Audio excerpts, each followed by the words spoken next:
두바이 왕궁 요리보다 이 매콤한 떡볶이가 훨씬 맛있어요. 한국의 맛은 기적이에요. 돈으로 살 수 없는 따뜻한 정, 시어머니의 사랑 덕분에 저는 세상에서 제일 부자예요. 지금은 화려한 보석으로 치장된 금색 드레스보다 소박한 면 티셔츠가 제 몸에 더 편안하게 느껴지는 날들입니다. 불과 얼마 전까지만 해도 저는 매일 아침 하녀가 가져다주는 장미 향이 나는 세면물로 하루를 시작했고, 발끝 하나 적시지 않고도 세상의 모든 풍요를 누릴 수 있는 곳에 있었습니다. 하지만 제 심장을 뛰게 만든 것은 사막의 찬란한 금빛이 아니라 어느 한국 남자의 투박하지만 따뜻한 손길이었습니다. 주변의 모든 이들이 미쳤다고 말했습니다. 왕실의 품위를 버리고 이름도 생소한 동방의 나라로 떠나는 저를 보며 아버지는 노여움에 몸을 떨기까지 하셨지요. 하지만 저는 알고 있었습니다. 제가 그토록 갈구하던 진정한 삶의 온기는 두바이에 타오르는 태양 아래가 아니라 이름 모를 한국의 좁은 골목길에 숨어 있다는 것을요. 여러분이라면 모든 기득권과 부귀영화를 뒤로한 채 오직 사랑 하나만을 믿고 낯선 땅으로 향하는 선택을 하실 수 있었을까요? 본 영상은 스토리를 재구성한 이야기입니다. 여러분의 따뜻한 구독과 좋아요가 영상 제작에 큰 힘이 됩니다. 시청하고 계신 지역은 어디신지 댓글 남겨주세요. 저의 고향은 모래바람이 황금처럼 빛나는 도시 두바이였습니다.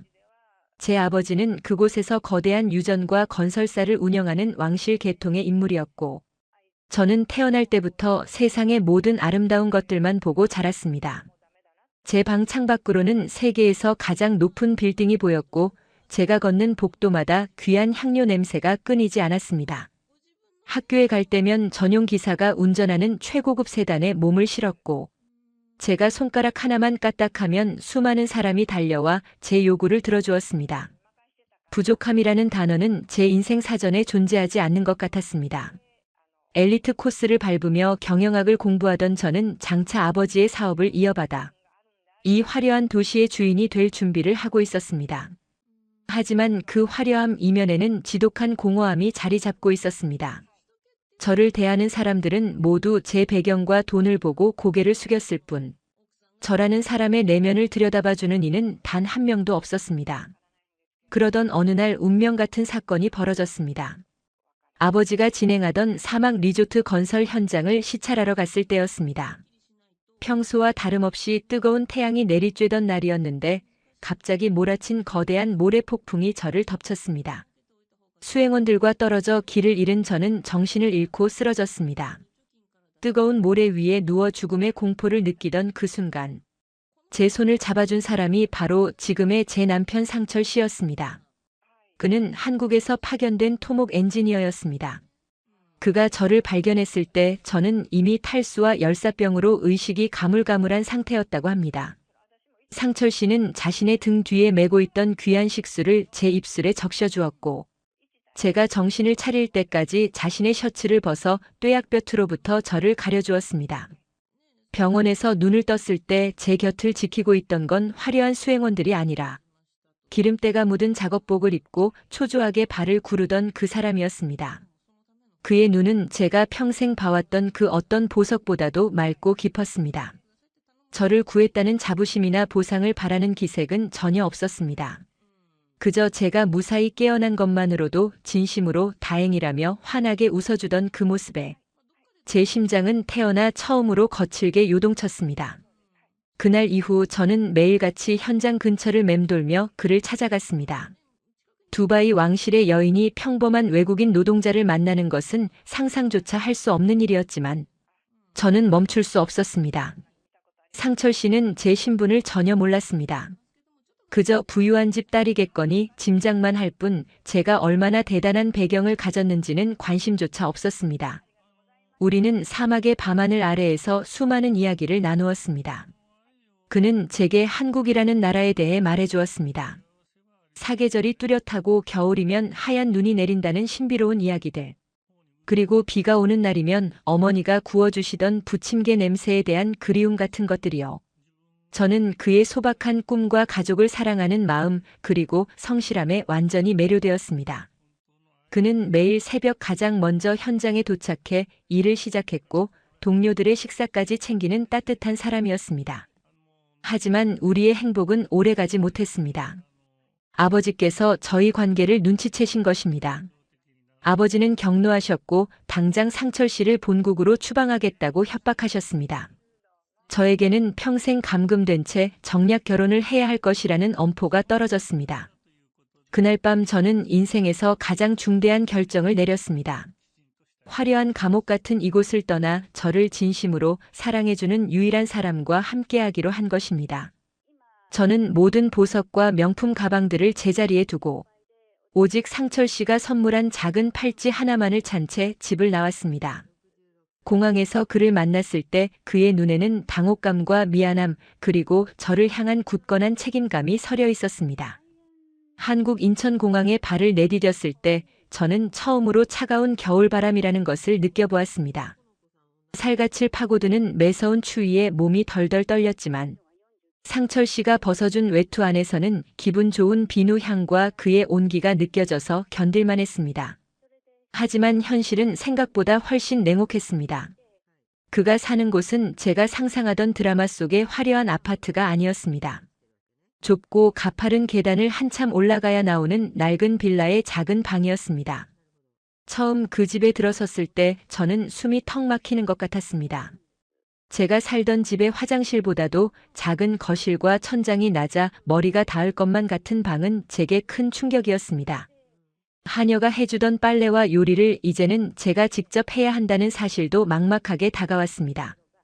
세탁기 소음은 왜 그렇게 크게 들리는지 처음으로 고무장갑을 끼고 설거지를 하던 날, 저는 깨진 그릇 파편에 손을 베어 몰래 울음을 터뜨리기도 했습니다. 한국의 물가는 또 왜 그렇게 비싼지 마트에서 사과 하나를 집어들 때마다 두바이에서 돈 걱정 없이 지내던 시절이 떠올라 자괴감이 들기도 했습니다. 상철 씨는 그런 저를 보며 늘 미안해했습니다. 자신이 너무 큰 욕심을 부려 당신을 고생시킨다며 밤늦게까지 일을 하고 돌아와 부은 제 발을 정성껏 주물러 주었습니다. 하지만 저를 가장 힘들게 했던 건 물질적인 부족함이 아니라 지독한 언어의 장벽과 외로움이었습니다. 상철 씨가 직장에 나가고 나면 저는 텅 빈 방 안에서 윙윙거리는 냉장고 소리를 들으며 하루를 보냈습니다. 밖으로 나가고 싶어도 아는 사람 하나 없고 말도 통하지 않아 겁이 났습니다. 시장에 나가면 사람들의 빠른 말소리가 마치 공격처럼 느껴져 고개를 숙이고 도망치듯 돌아오곤 했습니다. 그러던 어느 날 시어머니께서 저희 집을 방문하셨습니다. 저는 TV 드라마에서 보던 무서운 시어머니의 모습을 상상하며 잔뜩 겁에 질려 있었습니다. 제가 외국인인데다 모시는 것 하나 없이 빈손으로 온 며느리라 얼마나 구박하실지 걱정이 태산 같았지요. 하지만 현관문을 열고 들어오신 어머니의 손에는 커다란 보따리가 한가득 들려 있었습니다. 어머니는 거친 손으로 제 얼굴을 만지며 아이고, 이 먼 데까지 오느라 얼마나 고생했냐며 제 손을 꼭 잡아주셨습니다. 어머니의 손은 제가 만져본 그 어떤 벨벳보다도 거칠었지만 그 안에서 느껴지는 진한 온기는 제 마음속 얼음을 녹이기에 충분했습니다. 어머니는 좁은 부엌으로 들어가 뚝딱뚝딱 음식을 차려내셨습니다. 구수한 된장찌개 냄새가 온 집안에 퍼지기 시작했고 보글보글 끓는 소리가 제 가슴을 울렸습니다. 식탁에 둘러앉아 어머니가 직접 입에 넣어주신 나물 반찬과 따뜻한 밥을 먹는 순간 저는 저도 모르게 눈물이 왈칵 쏟아졌습니다. 두바이의 호화로운 만찬장에서는 느껴보지 못했던 진심 어린 보살핌이었습니다. 어머니는 제가 우는 이유를 묻지 않으시고 그저 제 등을 토닥여주며 천천히 먹으라고 다독여 주셨습니다. 그날 이후 어머니는 매일같이 저희 집을 찾아오셨습니다. 한국말이 서툰 제게 손짓 발짓으로 요리를 가르쳐 주시고 시장에 갈 때도 제 손을 꼭 잡고 앞장서 주셨습니다. 시장 상인들에게 우리 복덩이 며느리라며 자랑스럽게 소개해 주시는 어머니를 보며 저는 비로소 이곳이 제가 살아야 할 진짜 집이라는 확신을 갖게 되었습니다. 비록 몸은 고되고 예전만큼 풍족하지는 않지만 누군가에게 조건 없는 사랑을 받는다는 것이 얼마나 위대한 기적인지를 하루하루 깨달아가고 있었습니다. 하지만 그런 행복도 잠시 저희 부부에게는 또 다른 시련이 기다리고 있었습니다. 상철 씨가 다니던 회사의 경영 악화로 갑작스럽게 권고사직을 당하게 된 것이었습니다. 막막한 생계 앞에서 우리 두 사람은 서로의 손을 잡고 밤잠을 설쳐야 했습니다. 상철 씨의 실직 소식은 좁은 옥탑방 안에 마치 차가운 서리가 내려앉은 것처럼 우리 부부의 마음을 얼어붙게 만들었습니다. 두바이에서라면 상상도 할 수 없었던 현실의 벽이 비로소 제 눈앞에 거대한 장벽처럼 우뚝 섰습니다. 평생을 기름진 음식과 화려한 옷에 둘러싸여 자랐던 저였지만 그 사람의 축 처진 어깨를 보는 순간 제 안에서 잠자고 있던 무언가가 꿈틀거리기 시작했습니다. 사랑하는 사람을 위해 제가 할 수 있는 일이 단지 좁은 방에서 눈물만 흘리는 것이어서는 안 된다는 강한 확신이 들었습니다. 저는 다음 날 아침 일찍 눈을 떴습니다. 상철 씨는 밤새 구인 사이트를 뒤지다 지쳐 잠들어 있었고 저는 조용히 옷을 챙겨 입고 집을 나섰습니다. 제가 처음으로 찾아간 곳은 시장 골목 끝자락에 위치한 작은 식당이었습니다. 말도 잘 통하지 않고 주방 일이라곤 태어나서 한 번도 해본 적 없는 제가 할 수 있는 일은 오직 몸으로 부딪히는 것뿐이었습니다. 식당 주인 아주머니는 제 이국적인 외모를 보고 처음에는 고개를 저으셨습니다. 곱게 자란 외국인 아가씨가 어떻게 이런 험한 일을 하겠느냐는 눈빛이었지요. 저는 아주머니의 손을 꼭 잡고 간절한 눈빛으로 부탁했습니다. 돈이 필요하다고 그리고 일하고 싶다고 아주 짧은 한국말로 반복해서 말했습니다. 제 간절함이 통했는지 아주머니는 한숨을 내쉬며 앞치마를 내어주셨습니다. 그날부터 저의 치열한 한국 적응기이자 생존기가 시작되었습니다. 처음 주방 보조 일을 시작했을 때 제가 마주한 것은 거대한 싱크대 가득 쌓인 그릇들이었습니다. 두바이에서는 손가락 끝에 물 한 방울 묻히지 않고 살았는데 이곳에서는 차가운 물에 손을 담그고 쉴 새 없이 수저를 닦고 불판을 문질러야 했습니다. 독한 세제 냄새는 제 코끝을 찔렀고 뜨거운 열기가 가득한 주방은 사막의 태양보다 더 숨막히게 다가왔습니다. 고무 장갑 속으로 들어온 물 때문에 손가락 끝은 퉁퉁 불어터졌고 허리는 끊어질 듯 아파왔습니다. 하지만 저는 멈출 수 없었습니다. 퇴근길에 아주머니가 쥐어주신 빳빳한 10,000원짜리 지폐 몇 장을 품에 안았을 때 제 가슴 속에서 차오르던 그 뜨거운 감정은 두바이 왕실에서 봤던 그 어떤 보석보다도 값진 것이었습니다. 상철 씨와 시어머니는 제가 일을 나가는 것을 극구 반대하셨습니다. 상철 씨는 어떻게 당신 같은 사람을 이런 주방 구석에서 고생시키느냐며 제 손에 잡힌 굳은 살을 보고 밤새 울먹였습니다.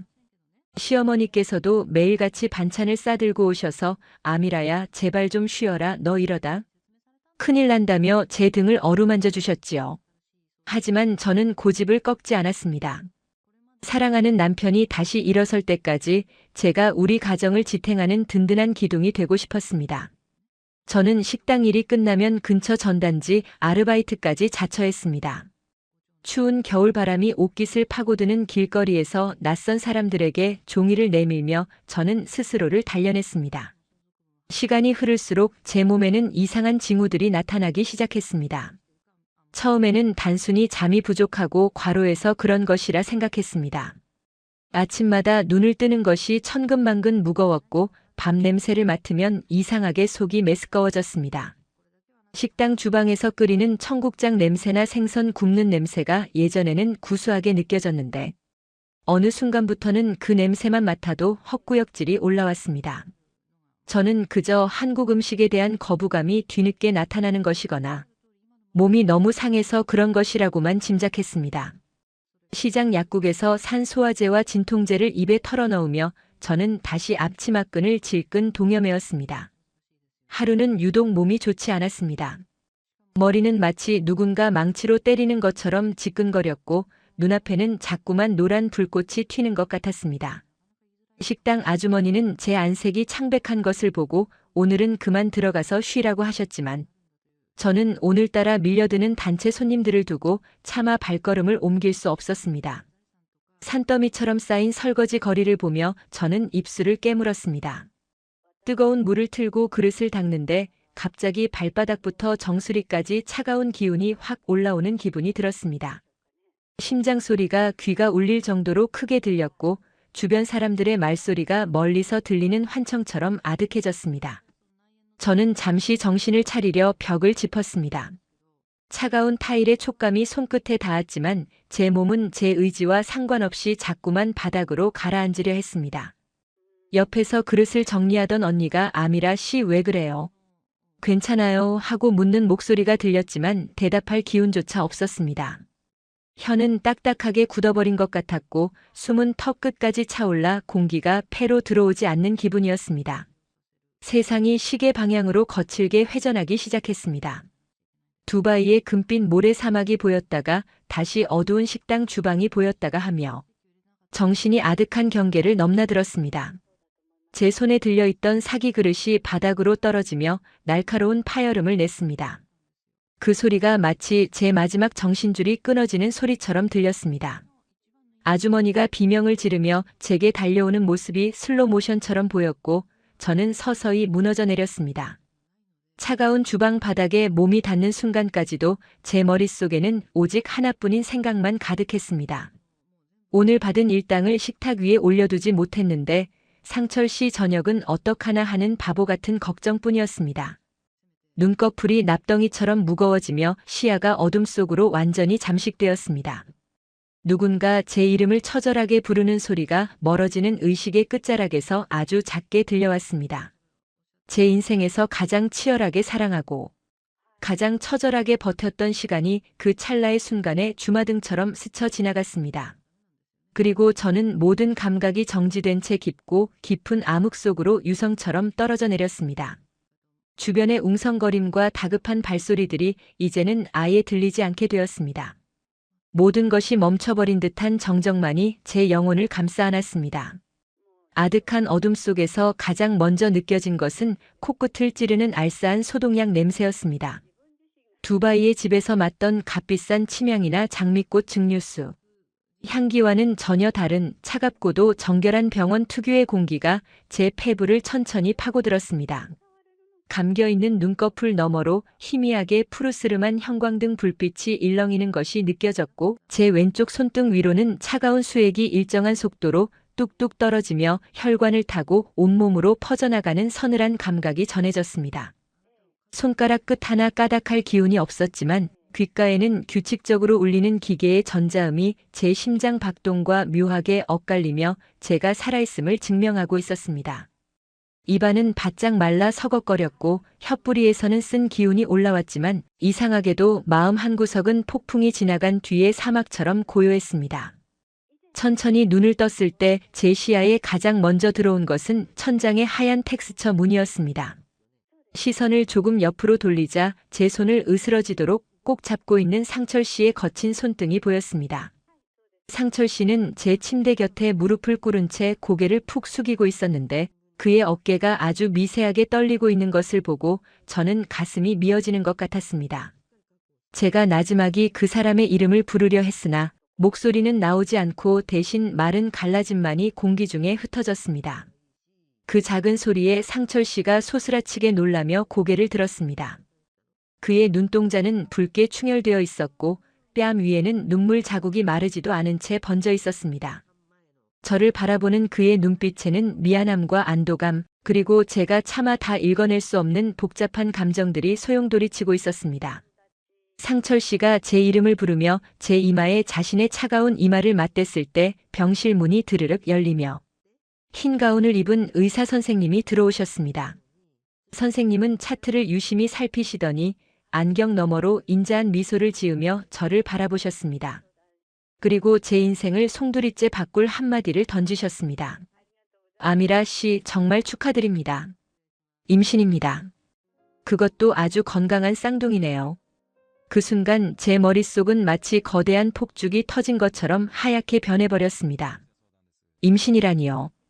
제가 겪었던 그 지독한 입덧과 어지럼증, 무기력함이 단순한 과로가 아니라 제 몸 안에서 두 개의 작은 생명이 싹트고 있었기 때문이었다는 사실에 온몸의 피가 역류하는 듯한 전율이 일었습니다.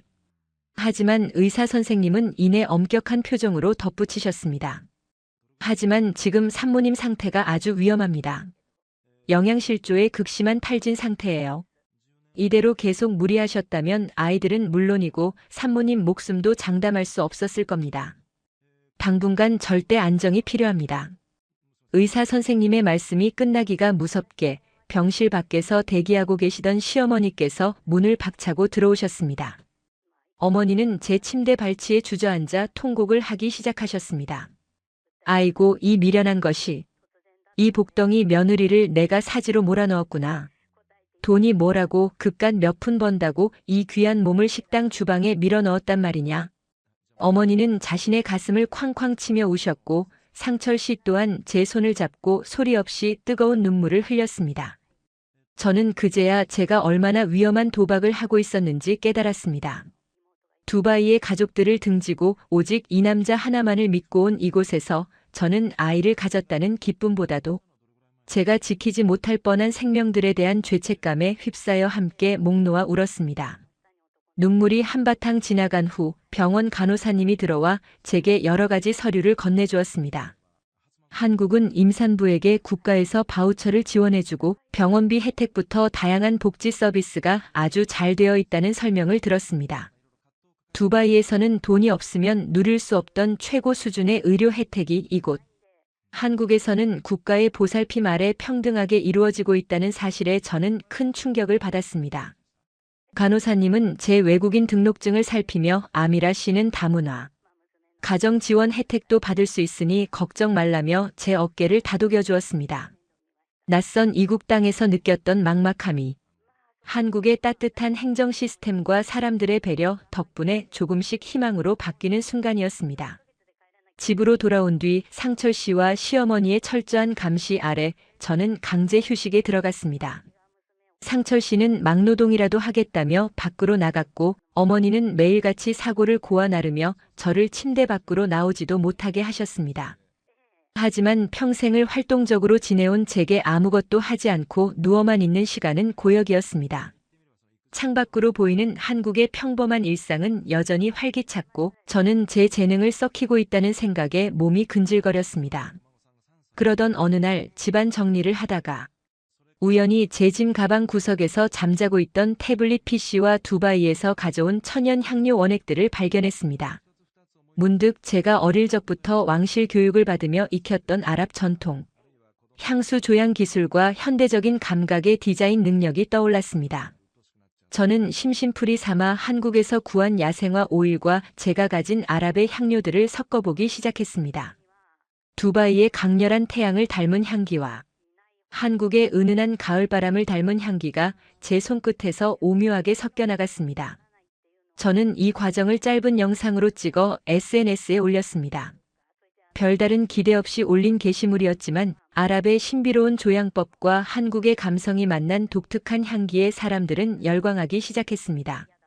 댓글에는 구매하고 싶다는 문의가 빗발쳤고 심지어는 유명 뷰티 인플루언서들이 협업을 제안해 오기 시작했습니다.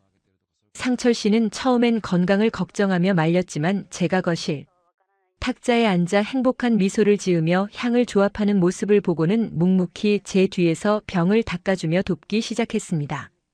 어느 날 오후 평소처럼 향을 연구하고 있던 제게 한 통의 전화가 걸려왔습니다. 한국의 대형 백화점에서 진행하는 팝업 스토어 기획자가 제 영상을 보고 연락을 준 것이었습니다. 아미라 씨의 향수는 단순한 냄새가 아니라 두 나라의 문화가 담긴 예술 작품 같습니다. 저희 백화점 명품관에서 한 달간 전시와 판매를 해보지 않겠습니까?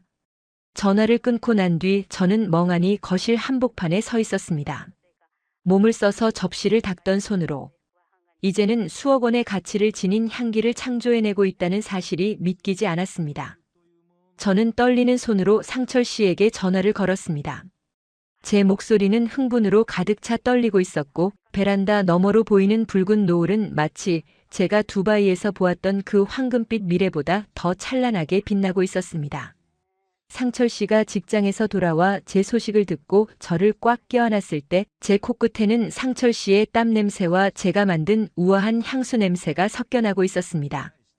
그것은 세상 그 어디에도 없는 가장 고귀하고도 치열한 사랑의 냄새였습니다.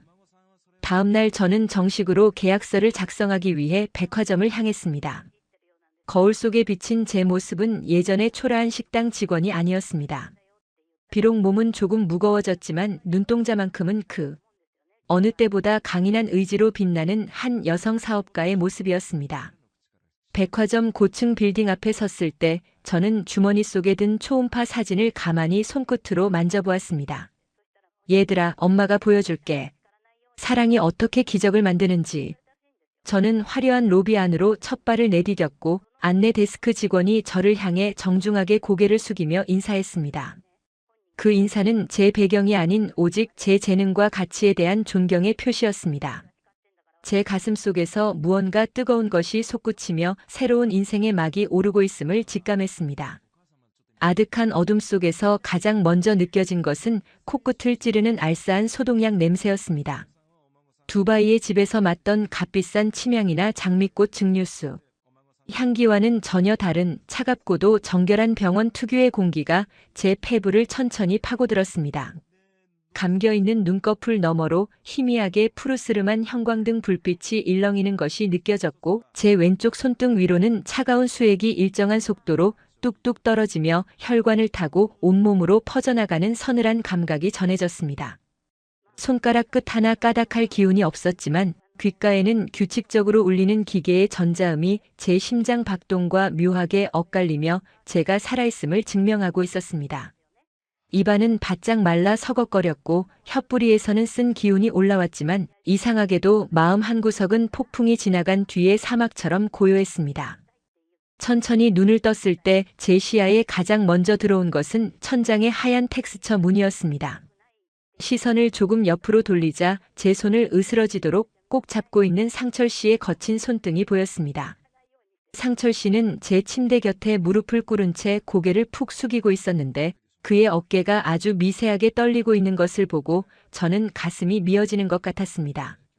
제가 나지막이 그 사람의 이름을 부르려 했으나 목소리는 나오지 않고 대신 마른 갈라짐만이 공기 중에 흩어졌습니다. 그 작은 소리에 상철 씨가 소스라치게 놀라며 고개를 들었습니다.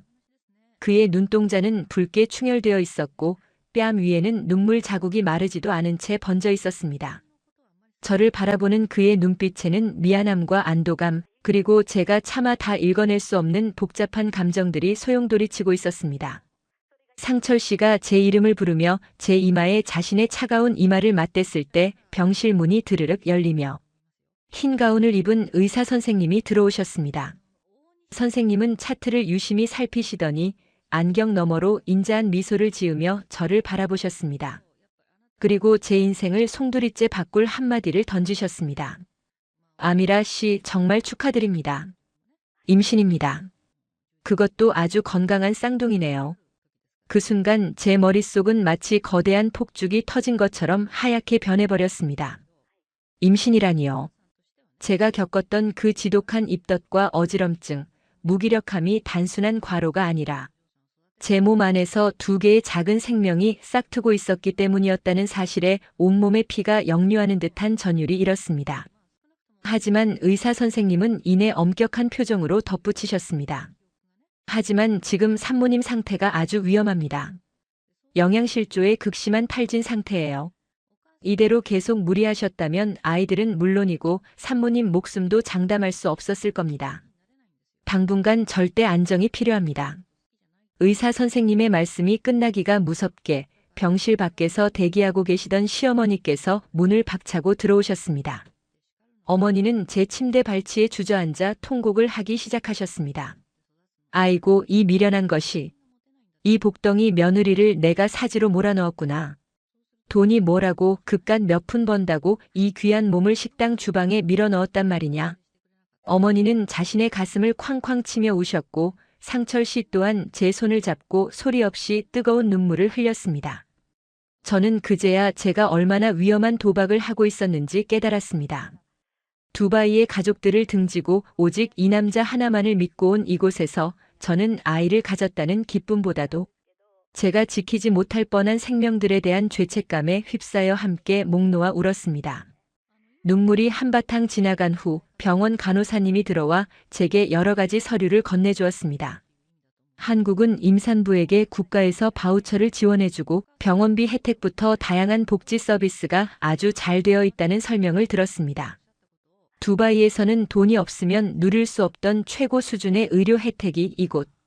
한국에서는 국가의 보살핌 아래 평등하게 이루어지고 있다는 사실에 저는 큰 충격을 받았습니다. 간호사님은 제 외국인 등록증을 살피며 아미라 씨는 다문화. 가정 지원 혜택도 받을 수 있으니 걱정 말라며 제 어깨를 다독여 주었습니다. 낯선 이국 땅에서 느꼈던 막막함이 한국의 따뜻한 행정 시스템과 사람들의 배려 덕분에 조금씩 희망으로 바뀌는 순간이었습니다. 집으로 돌아온 뒤 상철 씨와 시어머니의 철저한 감시 아래 저는 강제 휴식에 들어갔습니다. 상철 씨는 막노동이라도 하겠다며 밖으로 나갔고 어머니는 매일같이 사고를 고아 나르며 저를 침대 밖으로 나오지도 못하게 하셨습니다. 하지만 평생을 활동적으로 지내온 제게 아무것도 하지 않고 누워만 있는 시간은 고역이었습니다. 창밖으로 보이는 한국의 평범한 일상은 여전히 활기찼고 저는 제 재능을 썩히고 있다는 생각에 몸이 근질거렸습니다. 그러던 어느 날 집안 정리를 하다가 우연히 제 짐 가방 구석에서 잠자고 있던 태블릿 PC와 두바이에서 가져온 천연 향료 원액들을 발견했습니다. 문득 제가 어릴 적부터 왕실 교육을 받으며 익혔던 아랍 전통 향수 조향 기술과 현대적인 감각의 디자인 능력이 떠올랐습니다. 저는 심심풀이 삼아 한국에서 구한 야생화 오일과 제가 가진 아랍의 향료들을 섞어보기 시작했습니다. 두바이의 강렬한 태양을 닮은 향기와 한국의 은은한 가을바람을 닮은 향기가 제 손끝에서 오묘하게 섞여 나갔습니다. 저는 이 과정을 짧은 영상으로 찍어 SNS에 올렸습니다. 별다른 기대 없이 올린 게시물이었지만 아랍의 신비로운 조향법과 한국의 감성이 만난 독특한 향기에 사람들은 열광하기 시작했습니다. 댓글에는 구매하고 싶다는 문의가 빗발쳤고 심지어는 유명 뷰티 인플루언서들이 협업을 제안해 오기 시작했습니다. 상철 씨는 처음엔 건강을 걱정하며 말렸지만 제가 거실 탁자에 앉아 행복한 미소를 지으며 향을 조합하는 모습을 보고는 묵묵히 제 뒤에서 병을 닦아주며 돕기 시작했습니다. 어느 날 오후 평소처럼 향을 연구하고 있던 제게 한 통의 전화가 걸려왔습니다. 한국의 대형 백화점에서 진행하는 팝업 스토어 기획자가 제 영상을 보고 연락을 준 것이었습니다. 아미라 씨의 향수는 단순한 냄새가 아니라 두 나라의 문화가 담긴 예술 작품 같습니다. 저희 백화점 명품관에서 한 달간 전시와 판매를 해보지 않겠습니까? 전화를 끊고 난 뒤 저는 멍하니 거실 한복판에 서 있었습니다. 몸을 써서 접시를 닦던 손으로 이제는 수억 원의 가치를 지닌 향기를 창조해내고 있다는 사실이 믿기지 않았습니다. 저는 떨리는 손으로 상철 씨에게 전화를 걸었습니다. 제 목소리는 흥분으로 가득 차 떨리고 있었고 베란다 너머로 보이는 붉은 노을은 마치 제가 두바이에서 보았던 그 황금빛 미래보다 더 찬란하게 빛나고 있었습니다.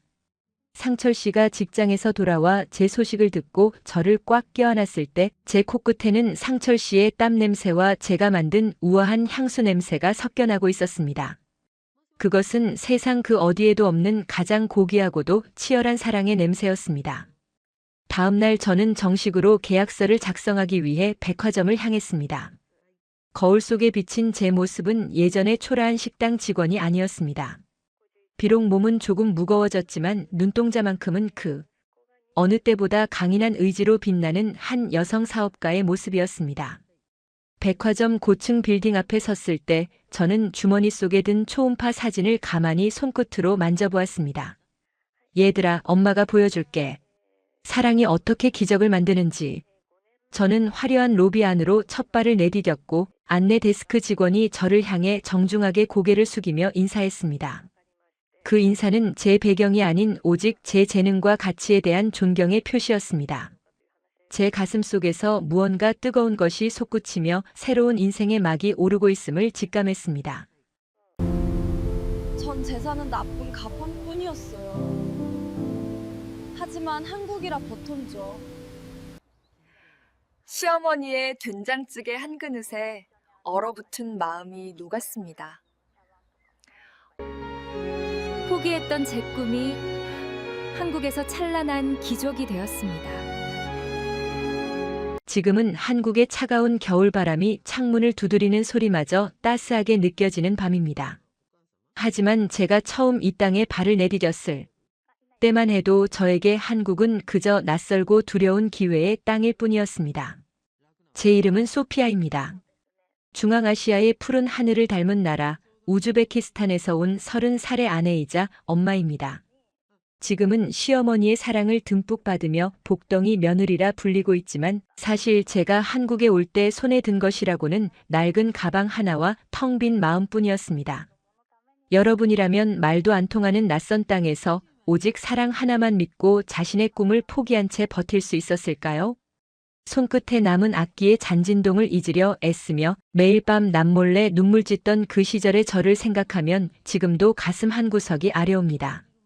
본 영상은 스토리를 재구성한 이야기입니다. 여러분의 따뜻한 구독과 좋아요가 영상 제작에 큰 힘이 됩니다. 시청하고 계신 지역은 어디신지 댓글 남겨주세요. 제 고향 우즈베키스탄의 타슈켄트는 여름이면 탐스러운 포도가 익어가고 겨울이면 눈 덮인 천산산맥이 병풍처럼 둘러싸인 아름다운 곳입니다. 그곳에서 저는 촉망받는 바이올리니스트였습니다. 아버지는 일찍 돌아가셨지만 어머니는 시장에서 밤낮으로 마른 과일을 팔며 저를 음악학교에 보내주셨습니다. 제 손가락 끝은 늘 굳은 살이 박여 있었고 턱 밑에는 바이올린 자국이 훈장처럼 남아 있었죠. 무대 조명을 받으며 연주할 때면 저는 세상에서 가장 행복한 사람이었습니다. 하지만 가난이라는 현실은 제 음악보다 훨씬 더 날카롭고 차가웠습니다. 어머니의 병세가 깊어지고 동생들의 학비를 감당할 수 없게 되자 저는 제 인생이나 다름없던 바이올린을 내려놓아야 했습니다. 나무의 결이 살아있고 깊은 울림을 주던 제 소중한 악기를 중고 악기점에 넘기던 날 저는 제 영혼의 절반을 떼어주는 기분이었습니다. 악기점 주인이 건네준 꼬깃꼬깃한 지폐 뭉치를 쥐고 집으로 돌아오던 길에 저는 길가에 주저앉아 소리 없이 울었습니다. 이제 다시는 그 떨림을 느낄 수 없다는 사실이 저를 무너뜨렸습니다. 그러던 어느 날 우즈베키스탄의 한 건설 현장에서 일하던 한국인 경수 씨를 만났습니다. 그는 투박하지만 정이 많은 사람이었습니다. 먼지투성이 작업복을 입고도 길가의 고양이에게 빵을 나눠주던 그의 따뜻한 눈빛에 저는 자꾸만 마음이 갔습니다. 우리는 말이 잘 통하지 않았지만 그가 건네준 한국의 믹스커피 한 잔의 달콤함과 서툰 러시아어로 건네는 안부 인사에 저는 큰 위안을 얻었습니다. 그는 제가 음악을 전공했다는 사실을 알고는 늘 제 손을 가만히 잡으며 미안해했습니다. 예쁜 손을 고생시켜서 미안하다고 말하는 그 사람의 진심. 어린 눈물에 저는 결국 모든 것을 뒤로하고 한국행 비행기에 몸을 실었습니다. 가족들은 낯선 타국으로 가는 저를 걱정했지만 경수 씨의 성실함 하나만 믿고 결단을 내린 것이었습니다. 한국의 인천공항에 도착했을 때 저는 그 엄청난 규모와 빠른 사람들의 움직임에 압도당했습니다. 번쩍이는 전광판과 쉴 새 없이 움직이는 에스컬레이터, 그리고 모두가 어디론가 바쁘게 뛰어가는 모습이 마치 다른 세상처럼 느껴졌습니다. 경수 씨의 집은 부산의 어느 조용한 동네에 있었습니다. 한국의 아파트는 우즈베키스탄의 집들과는 비교도 할 수 없을 만큼 깨끗하고 편리했습니다. 버튼 하나만 누르면 따뜻한 물이 쏟아지고 바닥은 온돌 덕분에 늘 온기가 감돌았습니다. 하지만 그 편리함 속에서도 제 마음은 늘 겉돌았습니다. 한국어는 너무나 어려웠고 남편이 출근하고 나면 텅 빈 집안에서 윙윙거리는 냉장고 소리만이 제 유일한 말동무였습니다. 어느 날이었습니다. 한국의 추운 겨울 날씨에 적응하지 못해 몸살이 난 저를 위해 시어머니께서 방으로 들어오셨습니다. 한국 드라마에서 보던 엄격한 시어머니의 모습과는 너무나 달랐습니다. 어머니는 투박하고 거친 손으로 제 이마를 짚어보시더니 부엌으로 달려가 뚝배기에 보글보글 끓는 된장찌개를 가져오셨습니다. 구수한 냄새가 코끝을 자극했고 어머니는 아가 입맛 없어도 이건 먹어야 한다며 직접 숟가락을 들어 제 입에 밥을 넣어주셨습니다. 따뜻한 쌀밥과 구수한 국물이 목을 타고 넘어가자 얼어붙었던 제 마음이 사르르 녹아내리는 기분이었습니다. 어머니의 손등에 박힌 검버섯과 거친 주름을 보며 저는 고향에 계신 친정엄마가 떠올랐습니다. 며칠 뒤 저는 경수 씨와 함께 동네 재래시장을 구경하러 나갔습니다. 깔끔한 대형마트와는 또 다른 활기가 넘치는 곳이었습니다. 빨간 고무 대야에 담긴 싱싱한 생선들과 산더미처럼 쌓인 나물들이 신기하기만 했습니다. 한 과일 가게 앞을 지나는데 주인 할머니께서 저를 가만히 쳐다보시더니 사과 하나를 슥 깎아 제 입에 넣어주셨습니다. 외국에서 오느라 고생 많았지? 새댁이 참 곱네. 하시며 검은 비닐봉지에 사과 몇 알을 더 담아주시는 것이었습니다. 돈을 받지 않겠다며 손사래를 치는 할머니의 모습에서 저는 한국 특유의 덤이라는 문화를 처음 알게 되었습니다. 정해진 가격보다 더 중요한 사람 사이에 정이 있다는 사실에 제 눈시울이 붉어졌습니다. 하지만 행복함 뒤에는 늘 그림자가 있었습니다. 남편 경수 씨는 저를 위해 밤늦게까지 잔업을 마다하지 않았고 시어머니는 식당 일을 나가시며 저를 챙겨주셨습니다. 가족들의 헌신을 볼 때마다 저는 제가 아무런 도움이 되지 못한다는 생각에 죄책감이 들었습니다. 특히 거실 한편에 놓인 낡은 라디오에서 바이올린 연주곡이 흘러나올 때면 저도 모르게 허공에서 손가락을 움직여 보곤 했습니다. 활이 줄에 닿을 때의 그 팽팽한 긴장감 소리가 공명을 일으키며 가슴을 울리던 그 전율이 너무나 그리웠습니다. 하지만 지금 당장 한 푼이 아쉬운 형편에 수백만 원이 넘는 바이올린을 사달라고 할 염치는 없었습니다. 저는 그저 부엌 일을 도우며 제 꿈을 마음 깊은 곳에 묻어두기로 결심했습니다. 그러던 어느 오후 집안을 청소하던 중 남편의 서랍장 구석에서 낯익은 사진 한 장을 발견했습니다. 그것은 제가 우즈베키스탄에서 눈물을 머금고 팔았던 제 바이올린의 사진이었습니다. 사진 뒷면에는 서툰 글씨로 꼭 다시 찾게 해줄게라고 적혀 있었습니다. 알고 보니 남편은 제가 악기를 팔 때 그 현장을 멀리서 지켜보며 제 눈물을 다 보았던 것이었습니다. 그는 한국에 온 뒤로도 제 꿈을 되찾아주기 위해 매달 조금씩 돈을 모으고 있었습니다. 저는 그 사진을 가슴에 품고 한참을 울었습니다. 가족들이 저를 위해 얼마나 큰 사랑을 쏟고 있는지 깨닫는 순간 이 낯선 땅 한국이 진정으로 제 고향이 될 수 있겠다는 확신이 들었습니다. 하지만 현실은 여전히 녹록지 않았습니다. 시댁의 형편은 생각보다 더 어려웠고 남편이 일하던 공장도 경기가 나빠져 월급이 밀리기 시작했습니다. 시어머니는 저에게 내색하지 않으려 애쓰셨지만 밤마다 가계부를 보며 한숨 짓는 모습을 저는 다 알고 있었습니다. 저는 제 재능을 썩히고만 있을 수 없다는 생각에 동네 문화센터나 작은 음악학원이라도 찾아가 일자리를 구해보려 했지만 서툰 한국어가 늘 발목을 잡았습니다. 거울 속에 저는 무대 위에 화려한 연주자가 아닌 그저 앞치마를 두른 초라한 이방인일 뿐이었습니다. 어느 날 저녁 시어머니께서 장바구니에서 무언가를 주섬주섬 꺼내셨습니다. 그것은 낡고 빛바랜 바이올린 케이스였습니다. 어디서 구하셨는지 먼지가 뽀얗게 쌓여 있었지만 분명히 악기였습니다. 어머니는 수줍게 웃으시며 말씀하셨습니다. 시장 골목에 중고가게가 있길래 우리 며느리 생각나서 하나 사왔다. 비싼 건 아니지만 이걸로라도 마음 좀 달래보렴. 저는 떨리는 손으로 케이스를 열었습니다. 조율조차 되어 있지 않은 싸구려 악기였지만 제 손가락이 현에 닿는 순간 심장이 터질 듯이 뛰기 시작했습니다. 활을 긋자 삐걱거리는 소리가 났지만 그것은 제 인생에서 가장 아름다운 첫 음이었습니다. 저는 그날 밤 가족들이 모두 잠든 뒤 베란다에 나가 소리 죽여 연주를 시작했습니다. 창밖으로 보이는 한국의 밤거리는 네온 사인으로 반짝였고 제 바이올린 소리는 그 불빛 사이로 조용히 퍼져나갔습니다. 비록 지금은 작고 낡은 악기 하나뿐이지만 이 소리가 언젠가는 우리 가족의 슬픔을 닦아주고 기적을 불러올 것이라는 막연한 희망이 생겼습니다. 저는 다짐했습니다.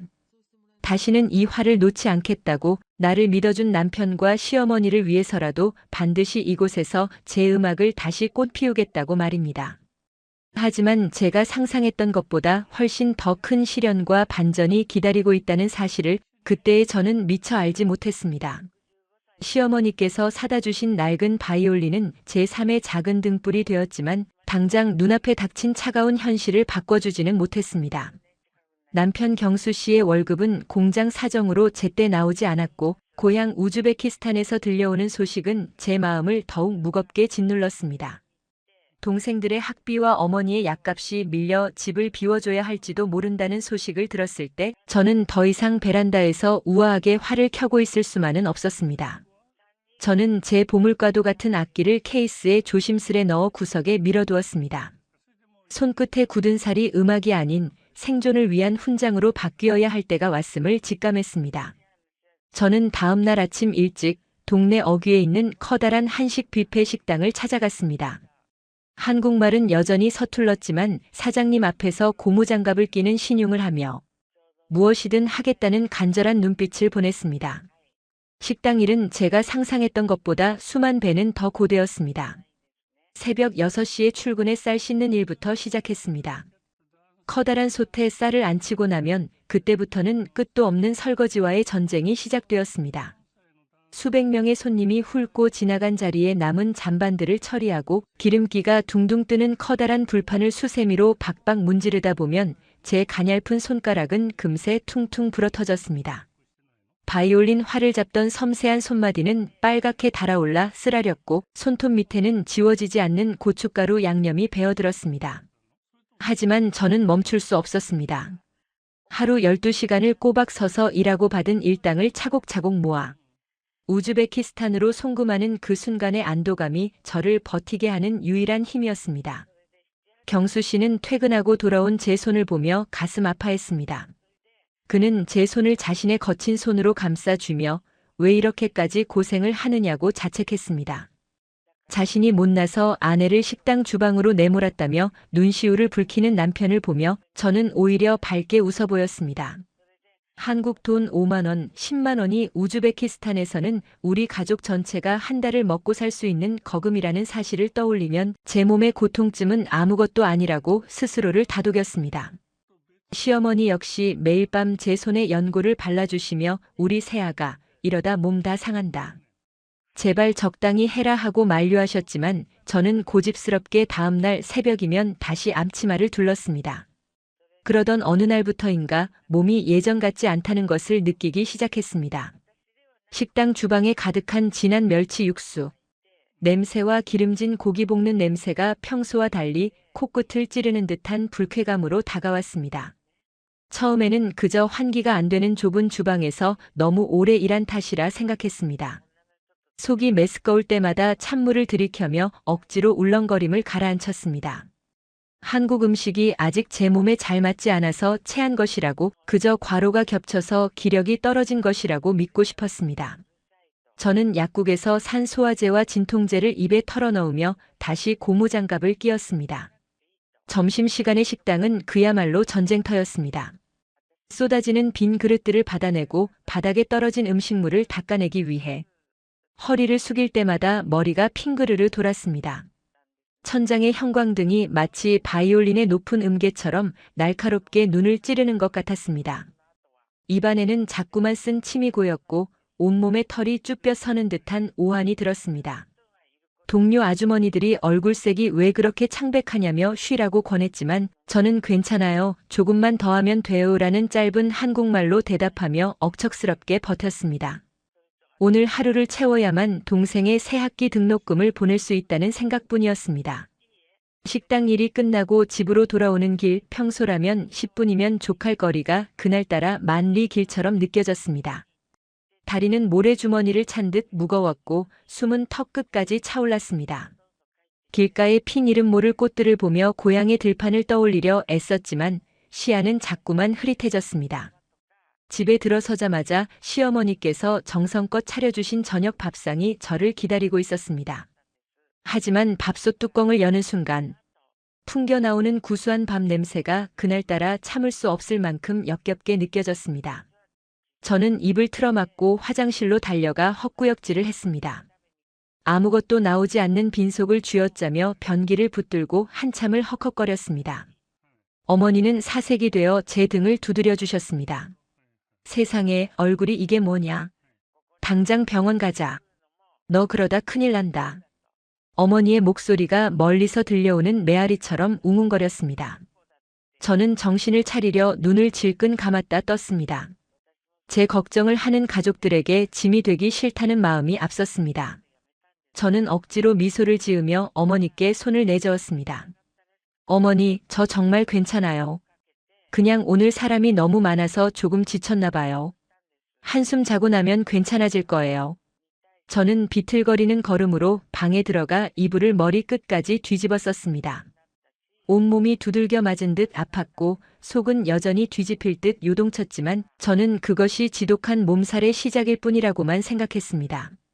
다음 날 새벽 알람 소리에 맞춰 몸을 일으키려 했지만 머리가 깨질 듯이 아파왔습니다. 방 안의 가구들이 제멋대로 춤을 추는 것 같았고 바닥은 마치 파도가 치는 바다처럼 일렁였습니다. 저는 벽을 짚고 간신히 화장실로 향했습니다. 세수를 하기 위해 찬물을 트는 순간 손끝에 닿는 물방울이 바이올린 현을 튕기는 날카로운 진동처럼 뇌를 자극했습니다. 거울 속에 비친 제 모습은 제가 알던 소피아가 아니었습니다. 눈밑은 거무죽죽하게 꺼져 있었고 입술은 핏기 하나 없이 하얗게 질려 있었습니다. 그런데도 제 머릿속에는 오직 오늘 식당에 나가지 못하면 사장님께 혼날지도 모른다는 걱정과 이번 달 송금액이 부족해질지도 모른다는 불안감만이 가득했습니다. 저는 책상 위에 놓인 진통제 2알을 물도 없이 씹어 삼켰습니다. 쓴 기운이 목구멍을 타고 내려가자 미미하게 정신이 드는 것 같았습니다. 저는 도둑고양이처럼 살금살금 집을 빠져나왔습니다. 남편과 어머니가 깨어 계셨다면 절대 저를 보내주지 않았을 것을 알았기에 메모 한 장 남기지 못한 채 일터로 향했습니다. 새벽 공기는 칼날처럼 날카로워 제 뺨을 스쳤습니다. 하지만 그 차가움 덕분에 오히려 정신이 조금 맑아지는 듯 했습니다. 식당에 도착해 다시 앞치마를 두르고 산더미처럼 쌓인 채소들을 씻기 시작했습니다. 시간이 흐를수록 몸의 감각이 무뎌지는 기분이었습니다. 제 손이 움직이고는 있지만 그것이 제 의지인지 아니면 기계적인 반복인지 알 수 없었습니다. 점심 배식이 시작되고 식당 안은 다시 열기로 가득 찼습니다. 대형 에어컨이 돌아가고 있었지만 제 몸에서는 식은땀이 비 오듯 흘러내렸습니다. 앞치마가 축축하게 젖을 정도로 땀을 흘리면서도 저는 손을 멈추지 않았습니다. 그런데 갑자기 주방의 소음들이 일순간 사라졌습니다. 시끄러운 식기 부딪히는 소리, 사람들의 웅성거림, 환풍기 돌아가는 소리가 모두 사라지고 오직 제 심장 박동 소리만이 귀 옆에서 천둥처럼 크게 들려왔습니다. 쿵, 쿵, 쿵. 일정한 박자로 뛰던 심장 소리가 점점 빨라지더니 이내 불규칙하게 요동치기 시작했습니다. 눈앞의 풍경이 갑자기 흑백으로 변하더니 거대한 소용돌이가 저를 집어삼키는 것 같았습니다. 저는 중심을 잡으려 옆에 있던 작업대를 붙잡으려 손을 뻗었지만 손가락 끝에 힘이 들어가지 않았습니다. 무거운 철제 쟁반이 바닥으로 떨어지며 요란한 소리를 냈지만 그 소리조차 제 귀에는 닿지 않았습니다. 무릎에서 힘이 풀리며 바닥이 제 얼굴을 향해 무섭게 달려들었습니다. 동료들의 비명 섞인 외침이 아주 먼 나라의 언어처럼 희미하게 들려왔고 저는 거대한 어둠 속으로 천천히 침잠에 들어갔습니다. 마지막으로 제 뇌리를 스친 것은 고향집 앞마당에서 켜던 바이올린의 슬픈 선율이었습니다. 차가운 금속의 질감이 뺨에 닿는 감각이 가장 먼저 돌아왔습니다.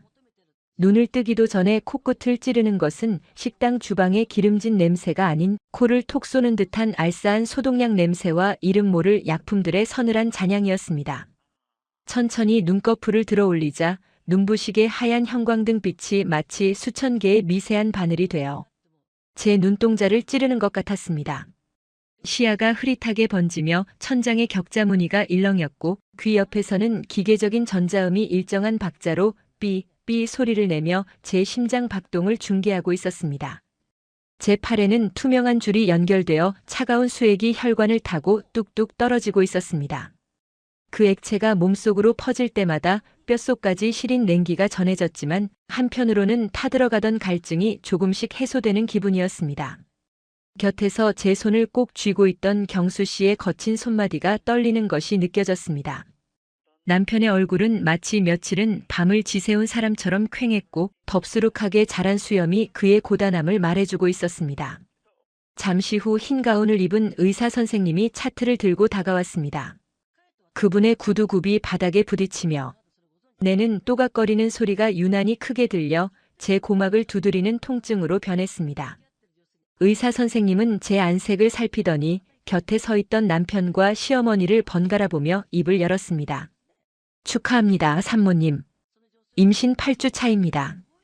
그것도 아주 건강한 쌍둥이가 자리를 잡았네요. 그 문장이 공기 중에 흩어지는 순간 병실 안의 시간이 그대로 멈춰버린 것 같았습니다. 임신이라니요. 저는 그저 과로로 몸이 무너진 줄로만 알았는데 제 뱃속에 새로운 생명이, 그것도 2명이나 숨을 쉬고 있었다는 사실에 온몸의 피가 거꾸로 솟는 듯한 전율이 일었습니다. 하지만 의사 선생님의 표정은 이내 엄격해졌습니다. 산모님 영양 상태가 너무 좋지 않습니다. 심한 과로에 빈혈까지 겹쳐서 하마터면 아이들도 산모님도 정말 위험할 뻔했습니다. 지금부터는 절대 안정이 필요합니다. 무거운 거 하나도 들지 마세요. 그 말이 떨어지기가 무섭게 곁에 서 계시던 시어머니께서 바닥에 주저앉으며 대성통곡을 하기 시작하셨습니다. 아이고, 내가 죄인이다. 내 손주를 품은 줄도 모르고 그 고생스러운 식당 일을 보냈으니 내가 무슨 면목으로 조상님을 뵀나.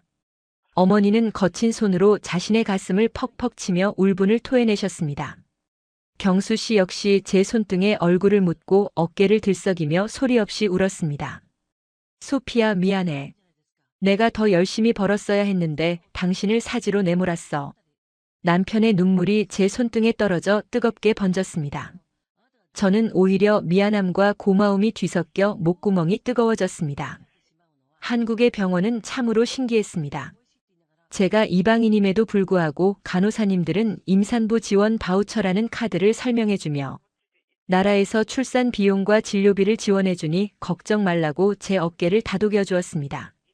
우즈베키스탄에서는 상상도 못할 따뜻한 배려와 체계적인 시스템에 저는 비로소 마음 한구석이 놓이는 것을 느꼈습니다. 퇴원 후 집으로 돌아오자 집안 분위기는 180도 달라졌습니다. 시어머니는 제가 부엌 근처에만 가도 손사래를 치며 방으로 밀어 넣으셨고 매일 아침 전복죽이며 사골국이며 몸에 좋다는 음식들을 정성껏 차려내오셨습니다. 하지만 아무것도 하지 않고 누워만 있는 것은 저에게 또 다른 고역이었습니다. 고향에 있는 가족들에게 보낼 돈도 걱정이었고 무엇보다 제 가슴속 깊은 곳에서 다시금 꿈틀대기 시작한 음악에 대한 갈증이 저를 가만두지 않았습니다. 저는 결국 시어머니 몰래 구석에 박아두었던 그 낡은 바이올린을 꺼냈습니다.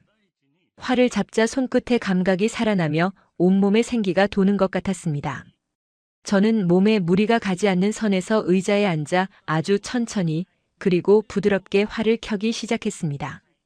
어느 날 경수 씨가 제 연주 모습을 휴대폰 카메라로 찍어 영상 공유 사이트에 올렸습니다. 한국의 평범한 가정집 베란다에서 만삭의 외국인 아내가 낡은 바이올린으로 연주하는 우즈베키스탄의 전통 선율과 한국의 민요 아리랑. 그 영상은 생각지도 못한 반향을 일으켰습니다. 처음에는 몇십 명뿐이던 조회수가 하루 이틀 사이에 수천, 수만 회로 치솟았습니다. 댓글창에는 한국의 따뜻한 정이 느껴진다. 연주가 너무나 서정적이고 아름답다. 산모의 건강을 응원한다는 응원의 메시지가 쏟아졌습니다. 사람들은 제 연주에서 낯선 이방인의 외로움과 그것을 극복하려는 강인한 생명력을 읽어낸 모양이었습니다. 그러던 중 제 영상 아래에 믿기 힘든 댓글 하나가 달렸습니다. 자신을 유명한 오케스트라의 지휘자라고 소개한 그분은 제 연주에서 듣기 드문 깊은 울림과 진정성을 느꼈다며 조심스럽게 연락처를 남겼습니다. 단순히 취미로 하는 연주가 아니라 정식 무대에서 서줄 수 있느냐는 제안이었습니다. 저는 떨리는 손으로 남편에게 그 소식을 전했습니다. 경수 씨는 제 어깨를 감싸 안으며 이것이야말로 하늘이 주신 기회라고 기뻐했습니다. 저는 더 이상 몸을 써서 고된 노동을 하지 않아도 제가 가장 사랑하는 음악으로 우리 가족을 지키고 쌍둥이들에게 당당한 엄마가 될 수 있다는 사실에 가슴이 벅차올랐습니다. 며칠 뒤 저는 남편의 부축을 받으며 서울의 한 대형 공연 기획사 사무실을 방문했습니다. 높은 빌딩 숲 사이로 들어서자 심장이 터질 듯이 뛰었습니다. 세련된 정장을 입은 관계자들이 저를 반갑게 맞이해 주었고 그들은 저에게 한 장의 계약서를 내밀었습니다. 다문화 가정 예술 지원 프로젝트의 메인 연주자로 발탁되었다는 내용과 함께 제가 우즈베키스탄에서 팔아야만 했던 그 명품 바이올린보다 훨씬 더 좋은 악기를 후원해주겠다는 파격적인 조건이었습니다. 계약서에 제 이름을 적어 내려가는 순간 제 만년필 끝에서 피어오르는 잉크의 향기가 마치 고향의 포도밭 냄새처럼 향긋하게 느껴졌습니다. 제 인생을 송두리째 바꿔놓을 성공의 서막이 비로소 찬란하게 오르고 있었습니다. 공연 기획사와 계약을 체결한 이후 제 삶은 마치 잘 조율된 바이올린의 선율처럼 거침없고 아름답게 흘러가기 시작했습니다. 기획사에서는 저에게 우즈베키스탄에서 팔아야만 했던 그 악기보다 훨씬 더 깊고 중후한 소리를 내는 명품 바이올린을 후원해 주었습니다. 처음 그 악기를 건네받아 턱에 괴고 활을 긋던 날, 저는 그동안 겪었던 모든 고생이 이 한 음을 내기 위한 과정이었음을 깨달았습니다. 현이 떨리며 공명통을 울리고 그 울림이 제 가슴뼈를 타고 전해질 때마다 켜켜이 쌓여있던 한 서린 눈물들이 씻겨 내려가는 기분이었습니다. 저는 더 이상 식당의 자욱한 연기 속에서 고무장갑을 끼고 불판을 닦던 이방인 여자가 아니었습니다. 무대 조명을 받으며 수천 명의 관객 앞에서 제 고향의 아름다움과 한국에서 찾은 희망을 연주하는 예술가로 다시 태어난 것이었습니다. 제 공연 소식은 한국뿐만 아니라 고향 우즈베키스탄에도 전해졌습니다. 한국의 큰 무대에서 활약하는 저의 모습이 영상으로 퍼지자 타슈켄트의 가족들은 기쁨의 눈물을 흘렸습니다. 저는 계약금의 일부를 고향으로 보냈습니다. 어머니는 전화를 통해 집을 비워줘야 했던 위기에서 벗어나 이제는 따뜻한 집에서 동생들과 함께 맛있는 빵을 먹을 수 있게 되었다며 목이 메어 말씀하셨습니다. 돈이 전부가 아니라고 하지만 사랑하는 가족들을 가난의 굴레에서 구해낼 수 있다는 사실은 저에게 그 어떤 성공보다 더 큰 보람을 안겨주었습니다. 경수 씨는 그런 저를 보며 자신의 일처럼 기뻐했고 잔업 때문에 늘 피곤에 절어있던 그의 눈가에도 이제는 여유와 웃음이 머물게 되었습니다. 시간이 흘러 제 배는 이제 숨기기 어려울 만큼 남산만하게 불러왔습니다. 쌍둥이를 품은 만삭의 몸으로 무대에 오르는 것은 결코 쉬운 일이 아니었습니다. 조금만 움직여도 숨이 턱끝까지 차올랐고 악기를 받치는 팔에는 금세 경련이 일기도 했습니다. 하지만 뱃속의 아이들은 제가 연주를 시작할 때마다 마치 박자를 맞추듯 힘차게 태동하며 저를 응원해 주었습니다. 시어머니께서는 혹여 제가 무리할까봐 공연장 대기실까지 따라오셔서 따뜻한 물을 챙겨주시고 발을 주물러 주셨습니다. 어머니의 거친 손마디가 제 부어오른 발목을 어루만질 때마다 저는 이 세상에 제가 혼자가 아니라는 사실에 깊은 안도감을 느꼈습니다. 출산 예정일이 다가올 무렵 저는 잠시 모든 활동을 중단하고 아이들을 맞이할 준비에 전념했습니다. 한국의 산후조리 문화와 출산 시스템은 정말 놀라웠습니다. 병원에서는 정기적으로 저의 영양 상태를 점검해 주었고 국가에서 지원하는 다양한 혜택 덕분에 경제적인 부담 없이 최고의 의료 서비스를 받을 수 있었습니다. 그리고 마침내 봄꽃이 만개하던 어느 이른 아침 진통이 시작되었습니다. 산실의 하얀 벽면과 차가운 공기 속에서 저는 온 힘을 다해 생명의 무게를 견뎌냈습니다. 남편 경수 씨는 제 곁을 지키며 땀에 젖은 제 머리카락을 넘겨주었고 그 뜨거운 손길이 저를 붙잡아 주었습니다. 응애 하는 우렁찬 울음소리가 병실 가득 울려 퍼졌습니다. 첫째가 태어난 지 얼마 되지 않아 둘째까지 무사히 세상 밖으로 나왔습니다. 간호사님이 제 품에 안겨준 두 아이의 작고 따뜻한 몸결을 느끼는 순간 저는 이 아이들을 위해서라면 제 목숨도 아깝지 않다는 강한 모성애를 느꼈습니다. 아이들의 손가락은 제 바이올린 활보다 가늘고 섬세했습니다. 시어머니께서는 아이들을 보며 아이고 우리 복덩이들, 우리 며느리가 정말 큰일을 해냈네 하시며 제 손을 꼭 잡고 눈물을 훔치셨습니다. 그 눈물은 기쁨의 표현이자 그동안 고생했던 저에 대한 안쓰러움이 담긴 고귀한 결정체였습니다. 산후조리를 마치고 건강을 회복한 뒤 저는 남편과 함께 처음 한국에 와서 머물렀던 그 낡은 아파트 근처를 찾았습니다. 예전에는 100원이 아까워 버스를 타지 못하고 퉁퉁 부은 다리를 이끌고 걸어 다녔던 그 언덕길을 이제는 튼튼한 유모차를 밀며 여유롭게 산책했습니다. 좁고 답답하게만 느껴졌던 그 길에 이제는 따스한 햇살이 내리쬐고 있었고 시장 골목의 상인들은 저를 알아보고는 어이쿠 이제는 데스타가 다 됐네 하며 사과 한 알, 떡 한 팩을 덤으로 얹어주셨습니다. 여전히 정이 넘치는 한국 사람들의 모습에 제 마음은 훈훈하게 달아올랐습니다. 우리는 강변 공원이 내려다 보이는 벤치에 앉아 지난 날들을 회상했습니다. 경수 씨 기억나요? 우리 돈 없을 때 믹스커피 한 잔 나눠 마시며 버텼던 거요. 제 물음에 경수 씨는 쑥스러운 듯 웃으며 대답했습니다. 그럼 기억나지. 당신이 식당 일하며 손이 다 부르텄을 때 내 가슴이 얼마나 찢어졌는데. 그래도 포기하지 않고 여기까지 와줘서 정말 고마워. 남편의 고백에 저는 그의 어깨에 머리를 기댔습니다. 가난은 우리를 힘들게 했지만 그 가난을 함께 견뎌낸 시간이 있었기에 지금의 성공이 더 달콤하고 값진 것이라는 사실을 우리는 잘 알고 있었습니다. 이제 저는 다문화 가정의 멘토로서 활동하며 저와 비슷한 처지에 있는 외국인 여성들에게 희망을 전하고 있습니다.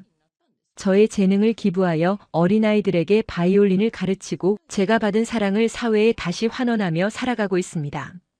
비록 말이 서툴고 생김새가 달라도 진심을 다해 노력하고 가족을 사랑한다면 누구나 이 땅에서 자신의 꿈을 꽃피울 수 있다는 것을 제 삶으로 증명하고 싶습니다. 거실 한복판에서 옹알이를 하는 쌍둥이 아이들과 저를 따뜻하게 안아주는 남편, 그리고 늘 제 편이 되어주시는 시어머니까지. 저는 지금 이 순간이 생애 가장 빛나는 무대라고 생각합니다. 저의 이야기가 누군가에게는 작은 위로가 되고 또 다른 누군가에게는 새로운 시작을 꿈꾸게 하는 불씨가 되기를 바랍니다. 세상 모든 사람이 저마다의 아름다운 선율을 연주하며 행복하기를 진심으로 기원합니다. 한국이라는 나라가 저에게 준 가장 큰 선물은 화려한 무대나 경제적인 풍요가 아니라 바로 사람 사이의 정과 포기하지 않는 마음이었습니다. 저는 앞으로도 이 사랑을 잊지 않고 제 바이올린 소리가 닿는 곳마다 행복의 씨앗을 뿌리며 살아가겠습니다. 가슴 뭉클한 이야기였나요? 구독과 좋아요를 눌러주시면 더 큰 감동으로 보답하겠습니다.